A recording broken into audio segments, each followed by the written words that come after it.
Hey, folks, today is September 24, 2018. On this edition of Roland Martin Unfiltered, the cop who gunned down Botham Jean has been fired in Dallas. We'll talk to Lee Merritt, who's a family attorney, about this latest development. Also, the Laquan McDonald trial in Chicago begins today with the defense. They're beginning their part of the trial. And, of course, they're already trying to say he was a bad guy. No shock. We'll have a live update from Chicago. Bill Cosby, as we stand right now, is still in a Pennsylvania courtroom awaiting sentencing. He could be sentenced up to 10 years. The prosecution is pushing for that. We'll have the latest on that particular case as well. Also, Judge Brett Kavanaugh now has multiple women accusing him of sexual assault, but GOP senators say they are undeterred from putting him on the Supreme Court. He also will be going live on Fox News. No surprise there. Remember that racist sheriff in New Jersey we told you about last week and that racist superintendent in Texas? Both of them don't have jobs today. We're so sad racists are losing their jobs left and right. Also, a lot of white folks are increasingly thinking there are no barriers to black folks in America. Where the hell they been? A sociologist will break it down for us. And after more than 5 years, Tiger Woods is back in the winner's circle. I'll share my thoughts about his stunning victory on Sunday. Folks, it's time to bring the funk on Roland Martin Unfiltered. Let's go. He's got it. Whatever the biz, he's on it.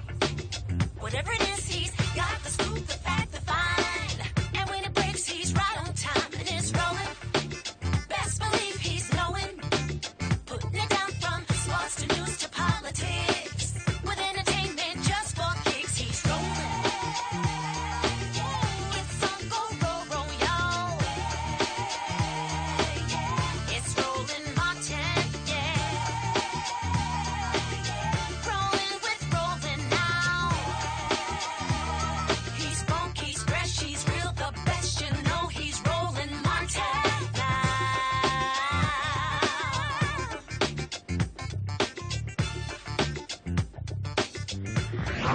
Martin.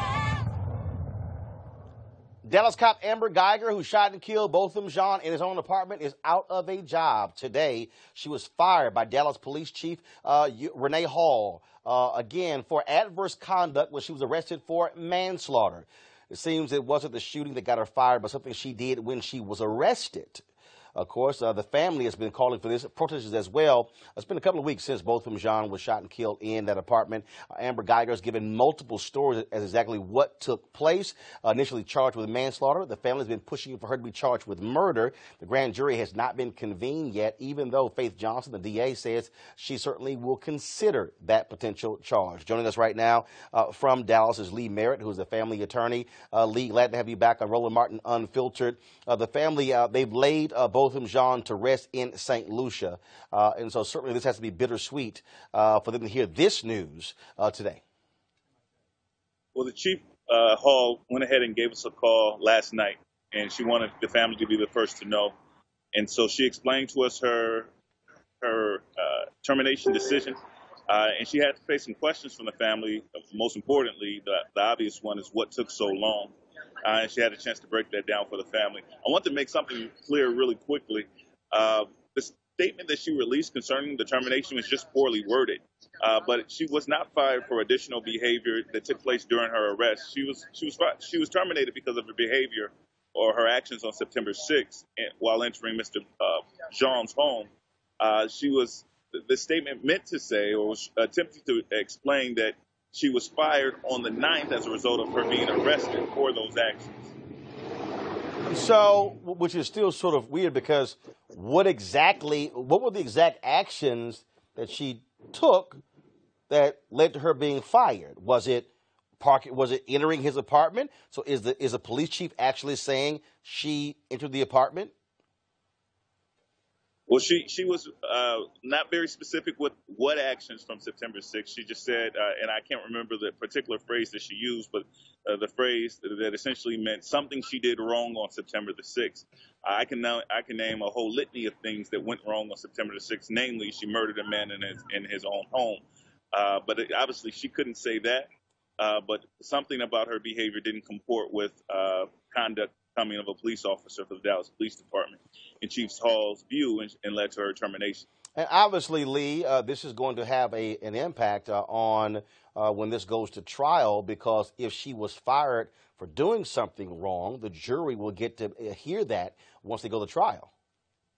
If there's a trial. Now, at law, the prosecution can't introduce that evidence. It's considered a subsequent remedial measure that is inadmissible at the time of trial, both criminally and civilly under the federal rules of evidence.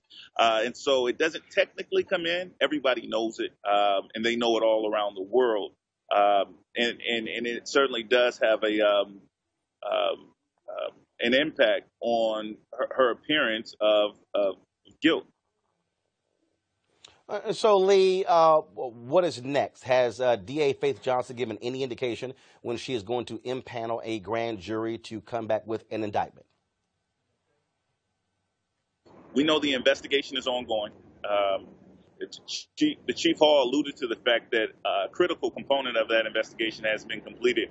I imagine that as it relates to the investigation of Amber Geiger's statements and any follow-up that comes from that. Now, there's a tricky line that the chief had to toe, because any statement offered to her as a part of the employment decision are protected under the Fifth Amendment rights against self-incrimination.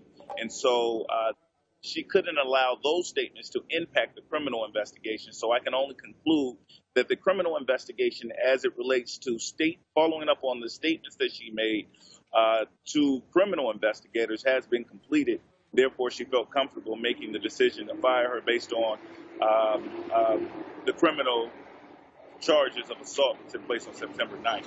All right. And Lee, also, I was chatting with you and Ben Crump earlier. You guys are planning a big rally this weekend in Dallas. Any details on what time and where that's going to be? So it's going to be downtown on September 29th, which is this Saturday, which is also Botham Jean's birthday. We are still hammering out the details, which we will release tonight, about time and location. We know we want to center it downtown where the community can participate and both celebrate this young man's life and demand justice from the powers that be. And so as soon as those details are available, of course, we're going to make them immediately available to you to share out. And we'll make them more available to the general public as well. And of course, I'll actually be in Fort Worth, Dallas this weekend, speaking to the NAACP on Saturday. And we'll certainly see you at the rally on Saturday. Lee Merritt, we certainly appreciate it. Thanks a lot. Thank you for having us. All right, I want to bring in my panel right now. Michael Brown, former vice chair of the Democratic National Committee Finance Committee. Dr. Avis Jones-DeWeaver, leadership strategist and author of How Exceptional Black Women Lead. And Eugene Craig, CEO of the Eugene Craig Organization. Folks, glad to have you on the show. Clearly, folks have been saying she should have been fired. Many felt it should have happened last week, but this police chief, and certainly Renee Hall, has made the right decision because it made no sense for Amber Geiger to be getting paid. Still to be, frankly, having the police department represent her, if you will, because that's what happened right after the shooting took place. She was being treated as if this took place while she was on duty.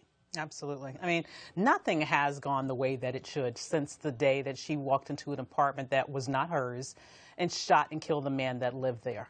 She was able to go home and sleep in her own bed for 3 days. You have had the police seemingly wanting to cast disparagement on his character by releasing information about marijuana being found in her apartment. Her apartment was never searched. So finally, it's good to see that something has gone in the right direction, and I'm hoping that that means that we're going to turn the corner in this case and actually receive justice for this young man. Yeah, absolutely. I agree with you. I think, for the first time, we're actually going to see what it looks like to have a citizen versus citizen trial rather than a police versus citizen trial. The fact that the Dallas PD and the police union and folk down there were trying to protect her, and went as far as to smear him, and went as far as to disparage him. I mean, it's bananas. It's ridiculous, and I'm glad that she was fired. We shouldn't be giving officers paid vacations after they commit heinous crimes, and now it's up to the justice system to actually deliver justice to another citizen. Absolutely. It's interesting. It's interesting to see what's next. A regular Joe just walks up to a black person and shoots him.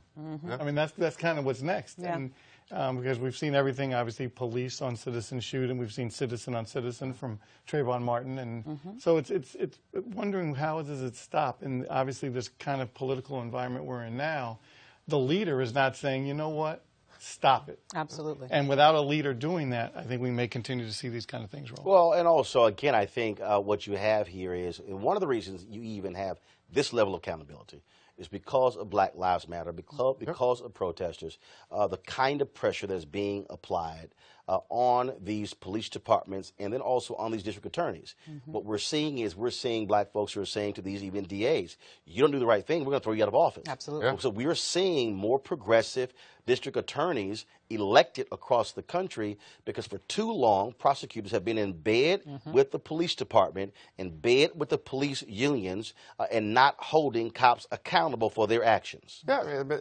prosecutors for a very long time have been in bed with unequal justice.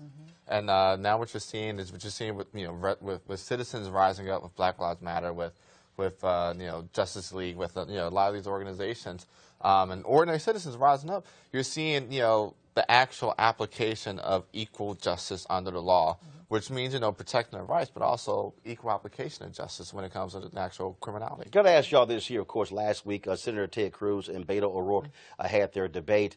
Henry, go to my iPad. This was a tweet that Ted Cruz sent out. And so it says, in Beto O'Rourke's own words, so he retweeted the video when Beto O'Rourke was at a black church talking about what took place. And so it was quite interesting. I think we should be able to hear the audio. Guys, let me know if we can. Information to make an informed decision. What is released to the public? That he had a small amount of marijuana in his kitchen. How can that be just in this country? How can we continue to lose the lives of unarmed black men in the United States of America at the hands of white police officers? That is not justice. That is not us. That can and that must change. Are you with me on this? So, Michael, Ted Cruz retweets this as if that's a bad thing. But I find interesting about that, you're right, obviously, but not on the substance. I don't care if you're black, white, Latino, or a Martian. When you stand and preach in front of a black church, people get excited. And the politician gets all into his groove or her groove, and it's so nice to see Mr. O'Rourke like that. But you know what? It absolutely is not a bad thing. And you see jurisdiction after jurisdiction is saying if you get caught with a small amount of marijuana, you should not go to jail for 10 years. Well, look, I mean, but elections have consequences. Ted Cruz has 3.2 million followers, and so I tweeted, "Hey Ted, thanks for spreading Beto O'Rourke's great comments. You have 3 million followers." Because I mean, it's like, so basically, what Ted Cruz was saying? Oh, he shouldn't be saying those things. Yeah, I mean, well, Ted was being strategic. Let's get very real here. He was playing to his racist base. Yep. Who do not care that a black man was killed. In fact, may even be happy that a black man was killed. So he knows who he was talking to. He was dog whistling to Dixie. I'm a Republican and supporting Beto. Ted Cruz is hot trash. I mean, like trash or trash. I mean, like complete trash for this. I mean, honestly. I mean, for him to go after Beto on an issue of unarmed black men, I mean, it's, fiscal policy can matter. Even, conservative moral policy can matter. But at the end of the day, if you come and look at me and say, hey, I don't care if you survive or live the next day, that's trash to me. You're like, you are trash. Well, and of course, I doubt you'll be seeing Ted Cruz visit any black church. I mean, I'm just saying. But the thing is, you got to put in perspective. Ted Cruz, but they are constituents. Is a quote unquote Christian conservative Hispanic that poses as a white guy. Exactly. I mean, he's Bingo. no, I got you. Bingo. but my point is, black voters in Texas are also constituents. So, Yep. Ted, I would love to see you show up at a black church in Dallas. Take your pick. Brian Carter, Concord Baptist Church. You can go to Freddie Haynes Church, Friendship West in Dallas. Good Hope Baptist Church. You can swing on by, of course, the Church Without Walls in Houston, or you can go to any of those churches. I'm sure they will be glad to hear from you. You'll just got to find one for him. You might not get the same reaction, but I'm just saying they'd be glad to hear from you. Well, let's go to Pennsylvania, where the sentencing hearing for Bill Cosby is still going on as we speak. Of course, Cosby was found guilty in April of 3 counts of aggravated indecent assault for drugging and sexually assaulting Andrea Constant in 2004. Now, the 81-year-old Cosby, of course, faces up to 10 years in prison because what they're doing is they actually will merge several of the charges because they actually happen at the same time. And so the judge will make the ultimate decision. Already, you've had fireworks in the courtroom. Of course, Camille Cosby, who was not with Bill Cosby today when he showed up in the courtroom, she is going after this judge, even hiring an attorney to investigate him. Off the bat, the judge dismissed several of the motions that were put forth by the defense. Now, we also had testimony happening today as well, where a psychologist testified that Bill Cosby could do this again if he is allowed out. Now, the defense objected to that, saying that simply is not the case. Of course, he's also been labeled a sexually violent predator by the state as well. Now, a member of the Pennsylvania Sexual Offenders Assessment Board, Kristen Dudley, testified today that Cosby should be labeled a sexually violent predator because he has, according to her, a mental disorder that involves urges towards non-consenting women that he cannot control. Now, the deal is, remember, in this particular case here, okay, the jury's already made their decision. The judge gets to deviate from, of course, from the sentencing as well for the state guidelines. And so all of these things are happening as we speak, and they have not broken for the day. More than likely, they will finish tomorrow because there also was a delay earlier with one of the witnesses, and the judge admonished the defense on that as well. And back to our panel here. What we're seeing again is a lot of back and forth. The Cosby team has already hired an attorney who is an expert at appeals. They are going to argue that he should be allowed to stay free pending the appeal. The judge doesn't have to agree with that. And so the reality is tomorrow, when they expect to finish the sentencing, Bill Cosby could very well be led out of court in handcuffs, turned over to authorities, and taken to a state prison. Mm-hmm. Absolutely. Well, it's sad, and for a lot of us who, I don't want to date anybody on the panel, but a lot of us who grew up watching Bill Cosby, it's a sad day. It's too bad that things like this happen, but clearly, after the jury spoke, you would hope that the judge takes into account also the great works that Bill Cosby did, but you also have to pay for their consequences when bad things happen. Yeah. And look, I mean, the reality is when things happen, actions are taken. Folks have to also. They expect them to own up to that in sentencing, and that's one of the issues that are being talked about. Michael, you've had to deal with that, going to federal prison. And what often happens is we've seen some cases where once somebody is at the sentencing phase, they apologize for their actions. We saw in Florida where Corinne Brown did not do that, and then then she went to prison. I doubt very seriously Bill Cosby is going to do that, but I'm also intrigued by this tactic of Camille Cosby to constantly be going after the judge. When they had the mistrial, she had the PR folks read a statement that went after this judge. And I'm sitting here going, what the hell are you doing? Yeah. That judge is still going to be overseeing the next trial. Yeah. And so she has been going after this judge repeatedly. And anybody knows in the legal system, if the person who's going to be sentencing you, you don't want to piss that person off. Now, granted, people say, well, no, you have to ignore all of that. But the reality is, we know that ain't the case. Be lean or could be happy. So I'm very surprised by this tactic that Camille Cosby has been using. Well, are they still together? Because Yes. I remember after the No, last that was a trial- bullshit Radar Online story. Okay, so that first of all, wasn't- no. okay. First of all, So- anything you see in Radar Online, you can ignore. That's like the National Enquirer. 'Cause that's what The reality is, first of all, that's totally bullshit. Bill Cosby. Maybe this is a Jedi No. mind trick of hers. Bill She Cosby. wants him to be sentenced. Well, I mean, I don't know, but again, Bill Cosby, Camille Cosby, still together. Well, I don't know. For me, I've always been the one where I've believed that these allegations. I understand the good that he's done, especially for several HBCUs, but I also know that we need to make a difference between a character that he played on TV and a man who was clearly a sexual predator. And so at this point, he is going to have to face the music. There's nothing to explain his actions, and at this point, he's going to have to pay the piper. One way or the other. Eugene? I mean, it looks like he's not going to be giving putting pops to anybody else, going forward. But I mean, look, the guy's 81 years old. The circumstances around this were literally the charges were filed within the last day of the last hour. I don't know if prison is probably the best, necessarily result here. But I think it's going to be very interesting to see what the judge actually comes Look, down but with. this judge is going to be under lots of pressure because there are going to be people who say, no, we want to see you send him to prison. Right. And so he's going to be under that pressure. Remember, to your point, the district attorney who won used this case to say, elect me, I'm putting him in jail. And he was running against the previous DA who cut the deal with his previous attorney saying he was not going to bring those charges. Now, I read something interesting, and I don't know the validity of it, but I read something interesting that Camille Cosby actually retained the previous DA to investigate the current judge. No, she retained someone who had worked at the prosecutor's office. Yeah. Because she wants an investigation into this judge. And again, I mean, I'm just very surprised in terms of how aggressive they are in terms of going after It's not going after the what judge. I don't understand is the proclivity of people in Pennsylvania, and this also goes to Meek Mill's case, to try to get rid of the judge. I mean, there isn't a track record of Pennsylvania's judicial boards like removing judges from cases.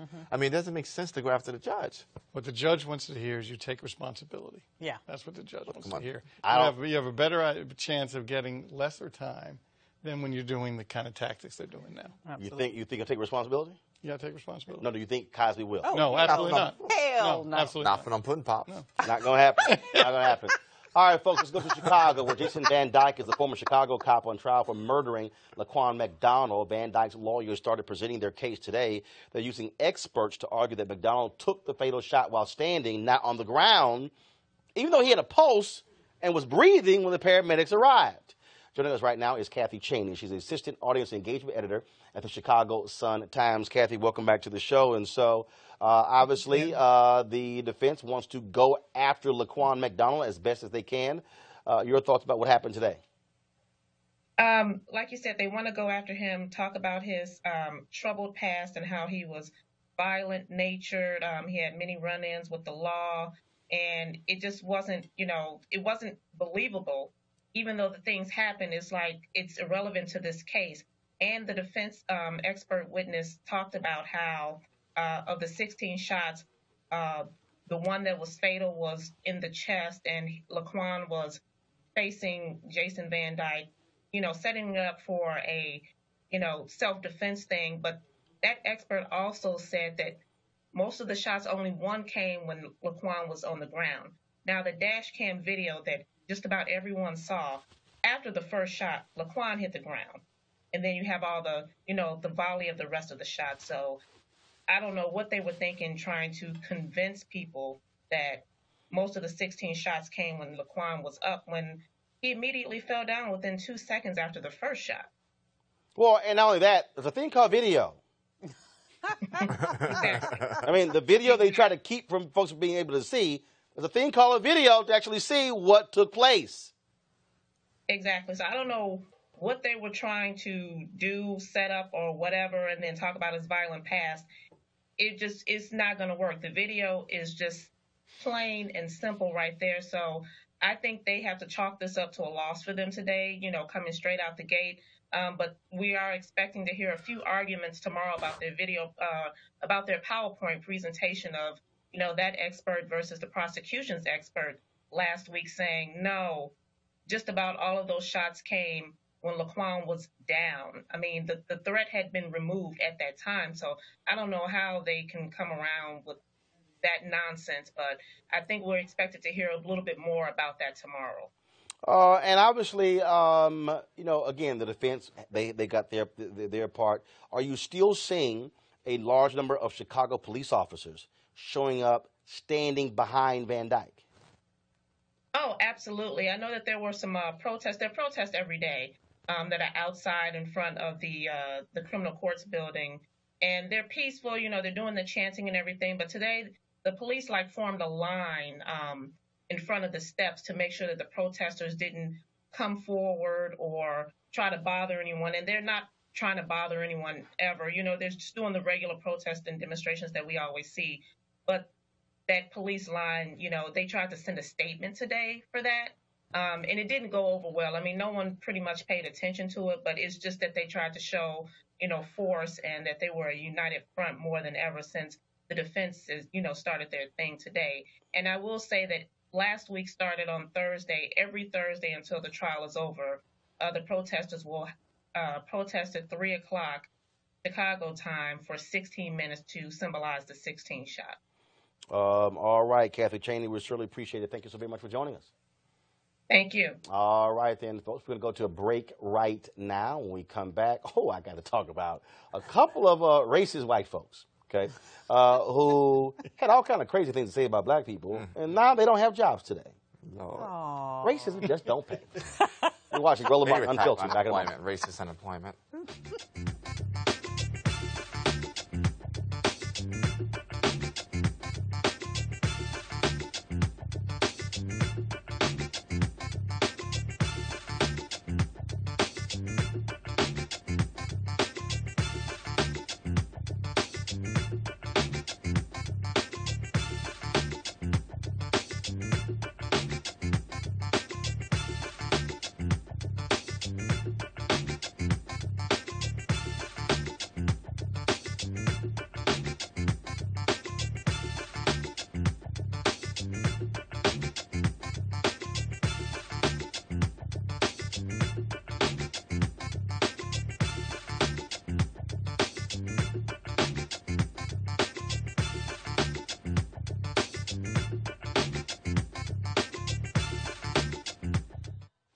All right, folks, welcome back. Brett Kavanaugh has drama. Of course, 2 more women have come forward to say that he sexually harassed them, assaulted them. The New Yorker dropped a bombshell report last night with details of one woman who said when he was in college, of course, he shoved his penis in her face. She pushed him away. He is blasting what she had to say, saying it is an absolute lie. He's going to be actually talking to Martha McCallum on Fox News, him and his wife tonight for an exclusive interview. And Republicans have made it clear they are moving forward. This is a quote here from Mitch McConnell. Here we go to my iPad. This is from Politico. Quote, I want to make it perfectly clear. McConnell declared on Monday, Judge Kavanaugh will be voted on here on the Senate floor, up or down on the Senate floor. This fine nominee to the Supreme Court will receive a vote in this Senate in the near future. So, go to our panel here. Look, I mean, obviously, they are accusing Democrats of trying to stall this. Dr. Ford is going to be testifying on Thursday. You have this allegation being made here. There are Democrats who are saying that this cannot move forward. The question then becomes, will Senator Bob Corker of Tennessee, will Senator Jeff Flake of Arizona, will you see Senator Susan Collins, Senator Lisa Murkowski say, no, there needs to be an investigation here. Eugene, you're a Republican. What do you think happens? Brett Kavanaugh definitely earned his nasty award. I mean, he definitely earned this nasty award. Like he earned, like he's getting up there. He may be up there in the Nasty Award Hall of Fame. I don't understand what it is the white dudes in their whip out game. I just don't understand it. I'm being honest about it. I mean, it's a Harvey Weinstein thing. You know, I don't Harvey, Charlie Rose, Louis C.K. This was the whip out game. I'm sorry, like. Kavanaugh definitely aren't as nasty. But being on a very serious tip, on a very serious note. No, you didn't say On a that. very serious note. He did. The thing is this. No the thing pun is this, intended. No pun intended. The thing is this. None. The thing is this. There are other witnesses that corroborate Ford's story. Her therapist and the polygraph. Right. In this second instance, there are witnesses that are corroborating this story. The hearing for Thursday, there should be more than just Kavanaugh and Ford speaking. I actually think that Mitch McConnell is wrong, and he does not have the votes, or may be pleasantly surprised when he takes this vote that the vote probably will fail. I don't think I still. You think so? I think so. And I'll say this: I don't think Susan Collins is going to be the one that flips. I mean, I also think activists are going about it the wrong way in dealing with Susan Collins. She's not the type that caves to quote unquote, massive outside pressure. She's. But here's the deal, though. But the reality is, pressure matters, and so I agree because here's the deal. What happened was she made a comment that she wasn't getting phone calls. Yep. And folks were like, Okay. okay, all right, boo, we can handle that. And so you begin to have that as well. Yeah. What's interesting to me is again, everybody's focusing on the two pro-choice Republican senators. Mm-hmm. This, to me, is one of those cases where you have two retiring senators who have talked a whole lot of trash, who, if they had the guts to do what McCain did when it came to the health care bill, say, you know what, all y'all can go to hell and vote no. Mm-hmm. And this is where, here's my issue with Jeff Flake, okay? And I remember when I was on ABC This Week, and everyone was talking about, Jeff Flake and his great speech he gave. And I said, I don't give a damn about no speech he gave, because that's what he does. Jeff Flake is flaky. Yes, exactly. He gives these speeches, and he'll comment on Twitter, and he'll talk about, it's a shame, and then he will go right along and vote along with Trump. He's on the Judiciary Committee. He's on the Senate Judiciary Committee. He has a vote. Ben Sass of Nebraska, same thing. Talk a good game, go right along. And so the question is, will they have the guts to say, I'm not going to sit here and support this? I don't know, because I think it's interesting, the point you made. If McConnell can say to the White House, look, I did everything I could, put the vote up, and it went down. See, then he can say to the president, I did everything I said I would do. I'm sorry it didn't work. Now you got to send your next nominee, and I got to tell you, it's going to happen after the midterm. But he also told Trump not to nominate Kavanaugh. He did. He's like, this is going to be a little tough one. The other thing is this: I think strategy-wise, if I'm on the other side of the aisle, right, and I say, okay, I need to kill this vote, I don't think I go after. I'd say, don't go after Collins or Murkowski. If this is becoming go after who? If this is becoming a moral issue, I go after my moral senators. I go after Langford. I go after Scott. I go after people. I go after the folk that have. Go after who? I said I go after Langford. I go after Scott. I go after the folk. I go after Ruby. I go after the folk that have made their. They ain't gave a damn about no morals. Thank you. I go after the people that have made the moral hill the one. No, they haven't. Y'all ain't got a moral hill. That's your problem. And Go ahead. You don't have a moral hill. That is your problem. Here's the issue. They don't give a damn about women. Okay. They have made a deal with the devil, who happens to be residing at 1600 Pennsylvania Avenue, and they want to get someone on the court who is an activist, who will strike down Roe, and Trump wants to get someone on the court that's going to protect him if the Mueller investigation actually implicates him. Lindsey Graham. So that is why they are trying their hardest to push this man through. Lindsey Graham, quote, the process needs to move forward with the hearing Thursday and a vote in committee soon thereafter. They don't care. This is pure power. But it's power that the president, I hate to even call him the president, 45. Or Agent Orange. Anything but the president, is he has punked these folks. He's just flat out punked them. And I don't even. Which I don't understand. I mean, what possibly can he do to you as a No, senator? easy. Because they also want power. Yeah. They are afraid of him tweeting against them. They are afraid of him doing what he did to McCain, trashing him in rallies. They are scared to death. Yeah. They are unwilling to stand before him and say, go to hell, because the reality is the right-wing Republican base, they are perfectly aligned with Donald Trump. I agree. And they don't, like, for instance, Jeff Flake, as opposed to it, here's my deal, okay? I'm not going to run from a fight. As opposed to announce, well, look at the poll, I'm not going to run. I'm going to say, no, damn you, I'm running. Yeah. Now, if y'all defeat me, that's fine. Yeah. But I'm going to stand before you and kick your behind every single day and say, how dare you question my Republican credentials? But no, he ran from a fight. He was scared of losing. And that's the problem. And that was they are scared of losing. That was the beauty of McCain. If that was the beauty of McCain. In 2016, they said, okay, McCain, you are a rhino. You were, you're X, Y, and Z. And they ran Kelly Ward against him. And McCain said, well, you want to fight? I'll give you a fight. And he torched him. No, but remember, McCain aligned with a bunch of Tea Party folks. I mean, he went further to the right because he also was afraid of losing. My point is this here. If you have conviction, if you have principles, if you have integrity, you look them in the eye and say, you're not going to somehow change my views. That's why I don't understand. These folks were in office before Trump was elected. So they have their own basis. What are they afraid of? Right. That's what I don't get. He controls the party. Right, Yeah, Mark? they're afraid of getting primaried. He has. What happened was they made a deal with the devil. Right. Under the previous administration, they sort of fanned the flames of the Tea Party movement. They played into racism. They moved this birther theory all over the place. They were overtly racist to the Obama family, and then they grew this flame that they were unable to keep under control. And they created the perfect scenario for the racist in chief to come up and snatch their party out from under them, and now they don't have anything to do to be able to take it back. All right, folks. Last week we talked about a couple of cases out of New Jersey and Texas. First off, let's go to the New Jersey case. That was a sheriff there who was in that particular area and largest county in New Jersey.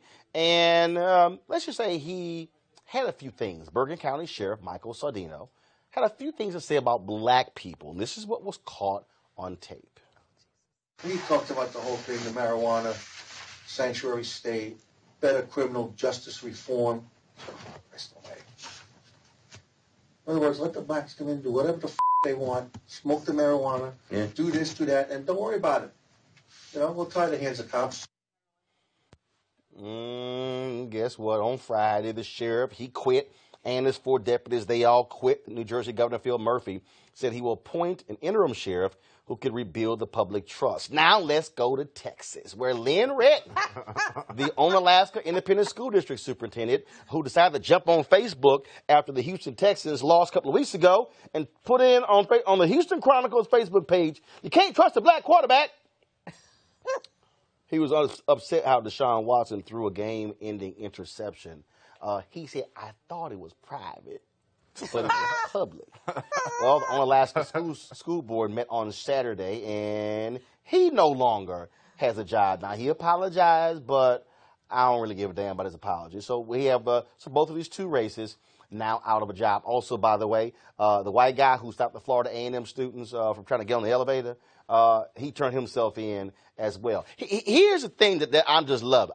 All these racist white folks got to realize that everybody got these now.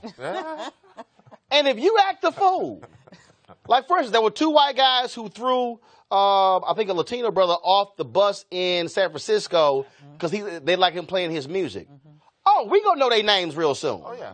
And I'm like, are y'all losing y'all mind? And and then I really believe that they're watching too many Trump rallies and somehow getting hyped up saying, oh, no, we're going to take it into our own hands. Okay, knock yourself out. Listen, Black Twitter is the greatest investigative force ever to be assembled. It's the truth. We'll have the 2 white dudes in San Francisco named probably by this time tomorrow. But the crazy thing about the school superintendent, like, you literally commented on a newspaper's article and thought it was private. Like, that's how bold you got in your racism. You That is said, how listen, dumb you are. You That's said, the worst I'm excuse going ever. to put on, a newspaper. And then tried, region, yes. and then tried to come back to say, well, no, I got a stats to back it up. The stat, Oh, okay. Worse. You made it worse. Oh my Really? God. Okay. Really? So now he out of a job. Yeah. And what was a trip, though, was the mayor of the town supported him. He made a mistake. He had some other parents. Same thing. 88% white school yeah. district. Of course. And I'm just getting. The reason I'm laughing because every single time, like the guy in Ohio who had the business and he was yelling the N-word to a brother, and now he's like, I'm not a racist, and now I lost my whole business. I'm sorry. I broke racist, my favorite racist. I'm sorry. But- I'm sorry you lost your business But because you're a racist. I ain't got no compassion for these bigots. None. But the sheriff is a scary one, though. I'm going to tell you why. The sheriff is a scary one because that's the actual real beliefs held by a lot of sheriffs and a lot of sheriff's departments. The reason it's scary is because we just saw the sheriff down in Florida who pled guilty when they were tacking on cases on black people who were innocent. Yep. They literally, it was literally policy. Yeah. Yeah, well, once again, we know that over a decade ago, the FBI came out and said that white supremacists are infiltrating police departments all across this country. We also know that absolutely nothing has happened as a result of that. Frankly, if you don't like black people, if you want to kill black people and not have any price to pay for it, that's the best job to have in America. True. So I'm not surprised. True. Let's go to Florida, folks, where Andrew Gillum is leading Ron DeSantis in that particular race to become the next governor of Florida. He's up by 3.5 points in the Real Clear Politics poll. A poll, that's a combination of multiple polls in that particular race. That's within the margin of error. So the reality is, look, still a lot of work to go. Less than 50 days. Andrew Gillum, though, he also dropped this new ad today. What sits beneath our names is a healthcare system that works for everybody. Our teachers who need to get paid what they're worth. Our kids who need an opportunity that should not be defined by their zip code, where they live, or what side of the track they grow up on. The politics of hope and aspiration and inspiration and opportunity still lives, and it lives right here in the state of Florida. Let's bring it home. They're interesting here because what we're seeing Ron DeSantis. First of all, he left his job as member of Congress because he said, this thing is serious. That. We also, in that particular poll as well, we're seeing it's tied now between Rick Scott and Bill Nelson there as well. Nelson is attaching himself. First of all, he finally came out of his damn coma and realized that, I better campaign. I'm in a race. Right. Absolutely. Absolutely. But I think what's interesting here is that DeSantis has been getting nailed for the last couple of weeks for his ties to various races, to various anti-Semites as well. And he is strapping Trump on his back. And so I think what's going to happen is we're going to see some very interesting things happen. Trump likely is going to go down to Florida and have a rally. And so imagine what's going to happen if you have, in the last 30 days of this race, if you have Donald Trump, Michelle Obama, and Barack Obama traveling, all three going to Florida, holding rallies for this gubernatorial race. And you'll see, and there'll be different parts of Florida. I know everyone thinks Florida is south is Miami Beach. Yeah. But you got the Panhandle, you have Central Florida, the I-4 corridor, and then obviously South Florida. And I don't know if you'll see Mrs. Obama or the former president in the Panhandle. That's where I think you'll see the president, 45, hosting his rally. But I think what concerns me about that poll, and anytime you have state candidates running, especially candidates of color, running, poll numbers are a little weird because it's kind of cool to say you're for the black candidate. You don't want to tell a pollster that you're really not for him. So I'm really interested in to see how the polls, and obviously, hopefully, he wins his election. Well, look, Gillum is running as if he's down. Remember, he was down 7 points a week before the primary, and then and beat all the other candidates as well.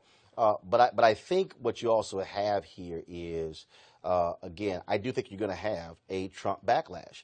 I'm very interested to see if white women are finally woke, white woke women, Yeah, that's talk about the WWW. If that happens, because what happens, I think, with Kavanaugh could have an impact as well in terms of what happens in the midterms as well. Absolutely. And I also wonder what the implications will be for the Latino population, because you have 45 who just insulted Puerto Ricans, and I would think by extension anyone of compassion in terms of how he sort of denied the reality that there were 3,000 people who lost their lives as a result of Hurricane Maria. And a lot of Puerto Ricans left Puerto Rico and now live in Florida. Exactly. And even DeSantis came out and said, I think that number's right. Which And Rick Scott. Exactly. And then Trump blasted DeSantis and Scott for not agreeing with him. They're like, your ass ain't down here dealing with these Puerto Ricans.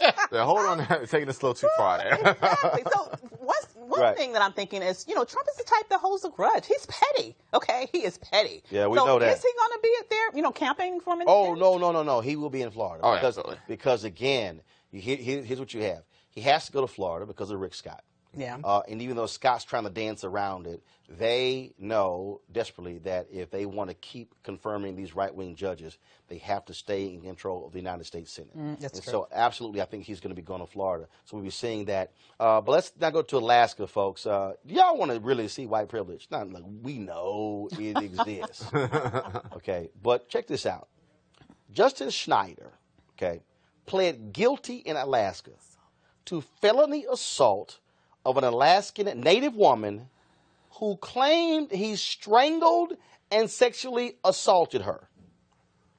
He had been charged with 4 felony charges for the incident, including kidnapping and assault. Y'all, Justin Schneider ain't going to prison. A deal was worked out. Between his attorneys and the DA. Y'all, he got probation. White privilege on steroids. All right, you ain't gonna show me a black dude strangled. But you're sitting there going to any judge, what the hell were you thinking? Strangled and sexually assault? It's probation? Let me tell you something. I got a rule for Zimmerman. I have a ceasefire rule for Zimmerman. I think there should be no straight bullets until Zimmerman catches. I think that rule needs to apply to this dude, too. I mean, there should be no hands thrown until this guy catches his.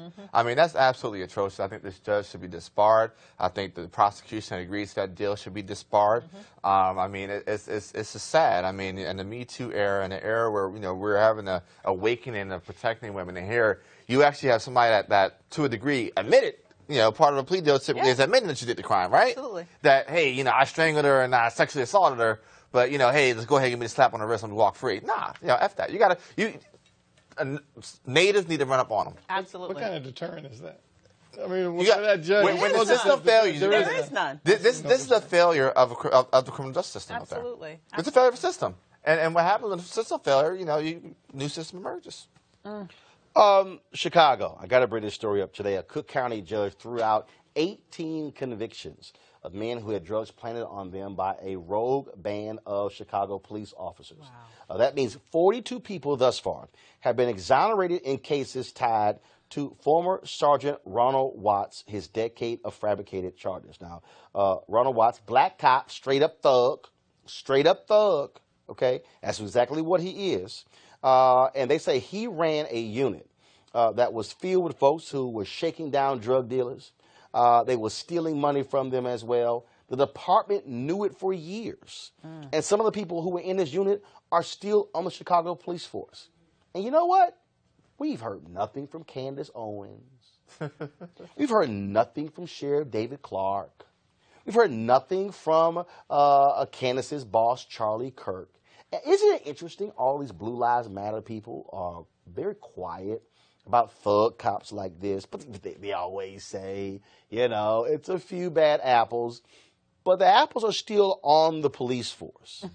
And that, to me, this story is a perfect example where I keep trying to explain to people who don't understand Chicago. You cannot trust a police department when you have multiple thugs with badges and guns. Yeah. Absolutely. Nobody's going to sit here and trust the police officers. Absolutely not. Especially this thug. Doesn't it sound like training day? Man, listen, I got to put ace on all y'all. Sounds like training day. No. Chicago makes the Rampart Division of the LAPD look like Sesame Street. Listen, it makes Baltimore's MMA division, look like Sesame Street. Wow. The thing is this, with situations like this, you got to get these cops convicted. And I think, hate to say it, put them in GP. Put them in general population. But just the heavy hand of justice has to come down on cops like this. But the second part, after the conviction, when the civil case comes about, you got to hit them in the pension. The police unions got to start paying for this. The only way you change this is, first of all, you make them pay for their own defense. Exactly. Yes. And yes, you take pensions. That's the only way. That's the only way. Right. Earlier, of course, we talked about the New Jersey sheriff as well as the school superintendent. And look, we know how folks feel, but a new report says racial resentment in the country spiked when Barack Obama was elected president. Oh my God! Do I see black cat? Do I see like shocking? Shocking, really? Okay, so you look at this chart here. I don't even know what the hell it's showing, but you actually see the spike as well. Yeah, I got it, but the chart still don't make any sense. African Americans should not have special favors. Okay. According to the stats, was going down until 2008. Then African Americans have gotten more than they deserve. Was on its way up, but the trend accelerated in 2008. Okay, no shock. Conditions don't make it difficult for African Americans to get ahead. That attitude jumped after 2008. Really? Okay, no shock. The man who visualized these attitudes is sociologist Dr. Ryan LeCount of Hamline University in St. Paul, Minnesota. Welcome to Roland Martin Unfiltered, Doc. So, look, I made a point in 2009 when I said, get ready, we're about to enter this period of white minority resentment. Where white folks in America somehow believe that black people are getting all kind of stuff.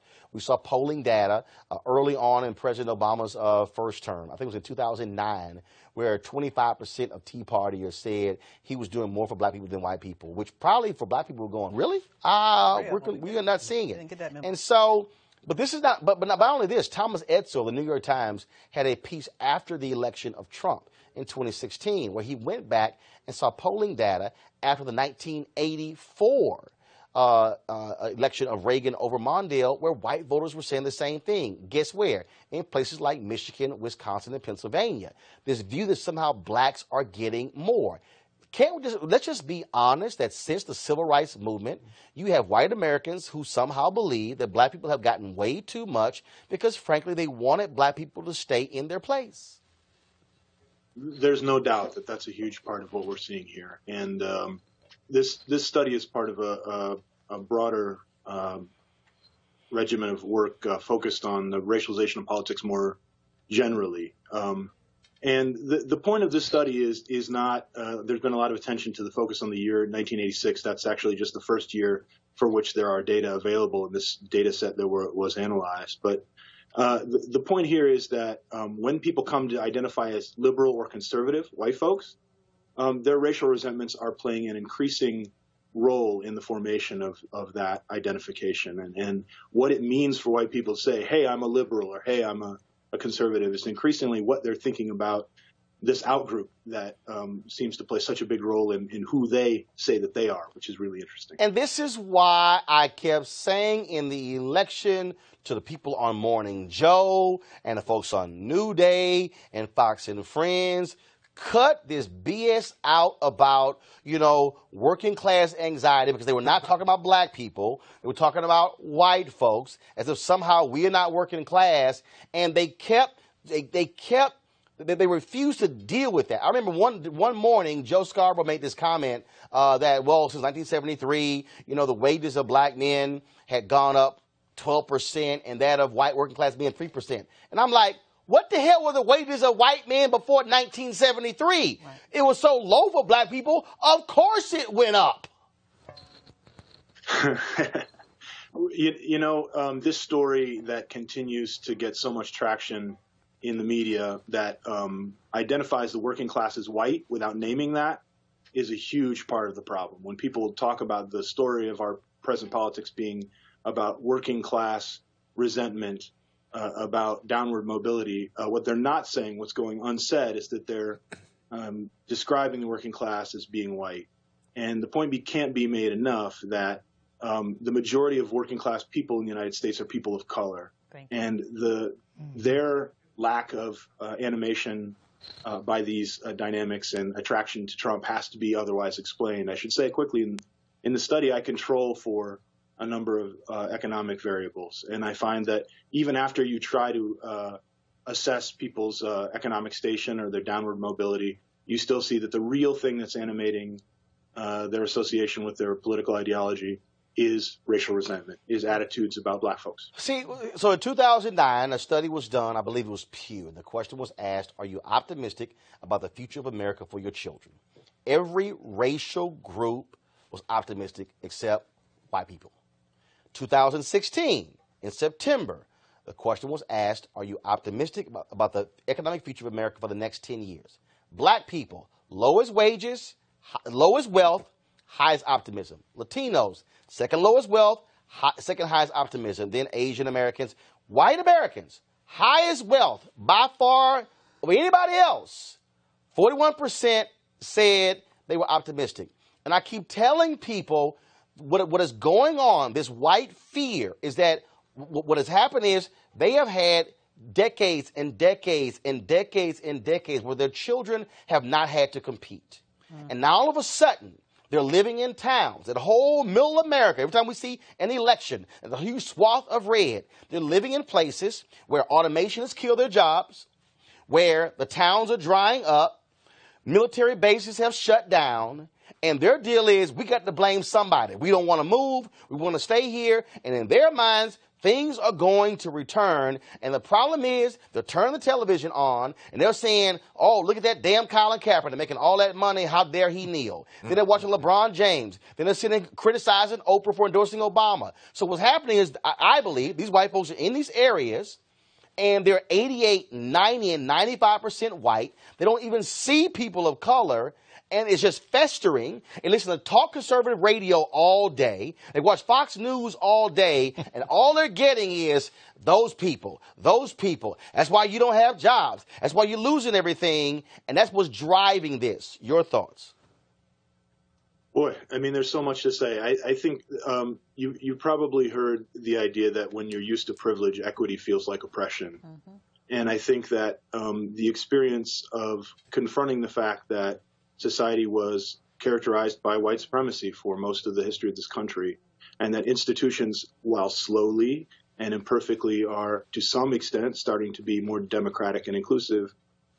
For people who, especially perhaps for people who don't have those experiences with people of color, those things are experienced as threats and not as a move toward equity.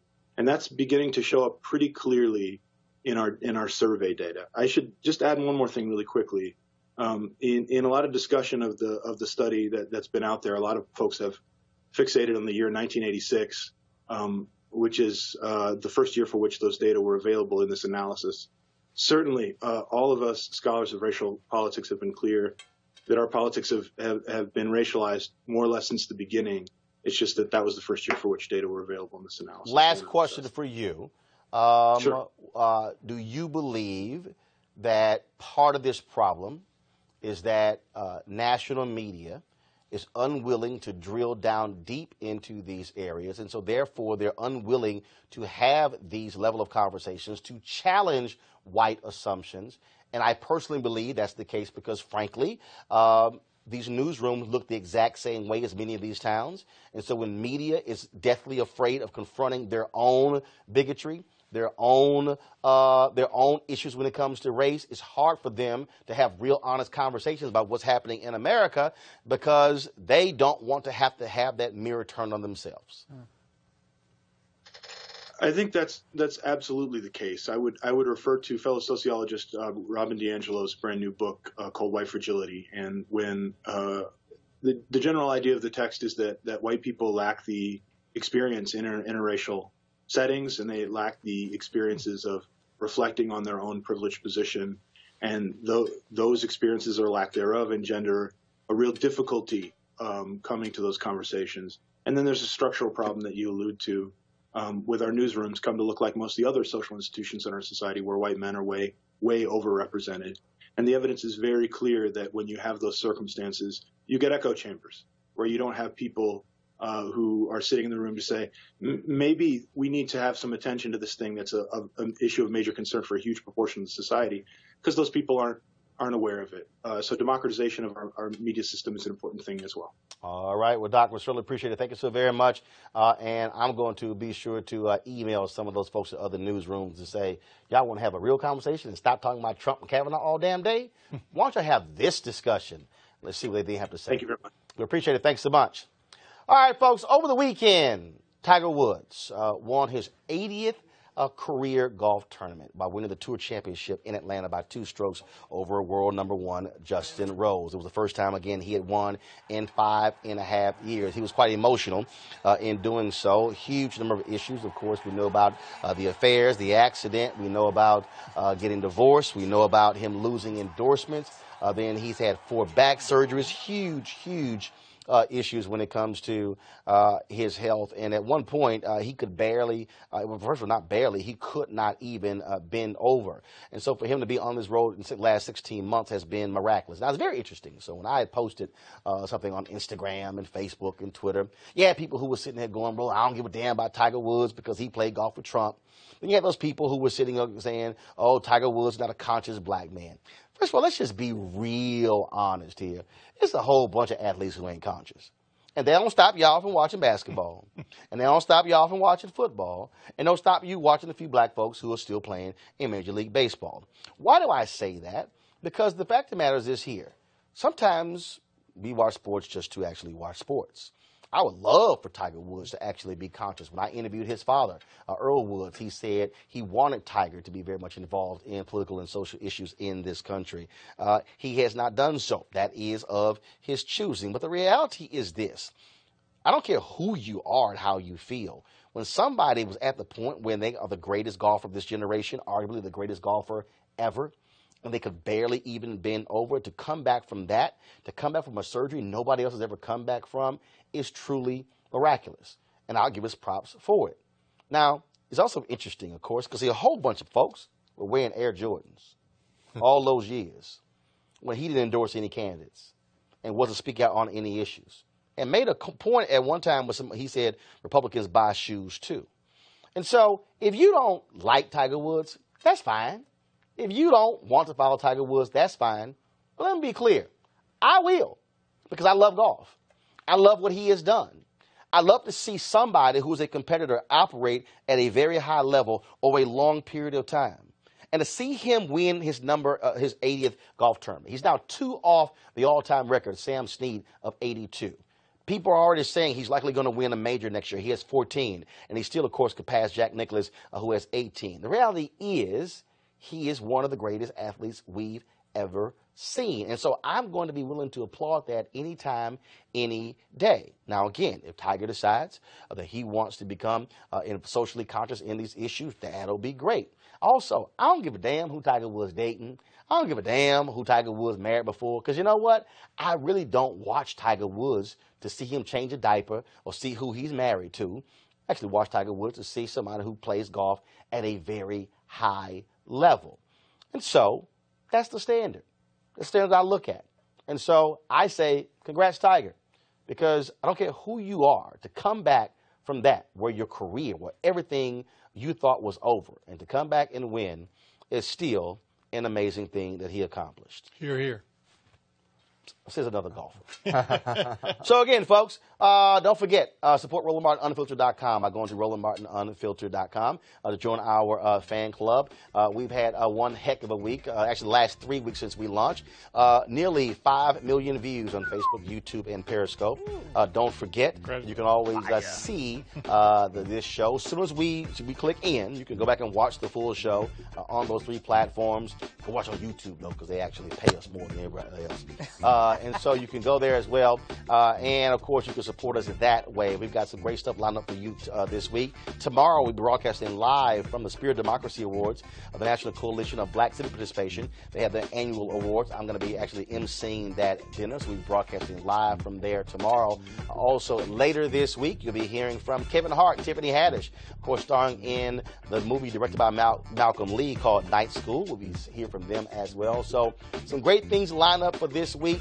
And let me make it clear. You saw us talking about Botham Jean, talking about Laquan McDonald, talking about Bill Cosby. I'm sure the cable news networks are spending all of their time going over the same stuff with Brett Kavanaugh and something Donald Trump said in the United Nations today that we don't really care about. The point is this here. We are here for black people. We're here to talk about our issues. We're here to talk about the things that we care about and that matter. And guess what?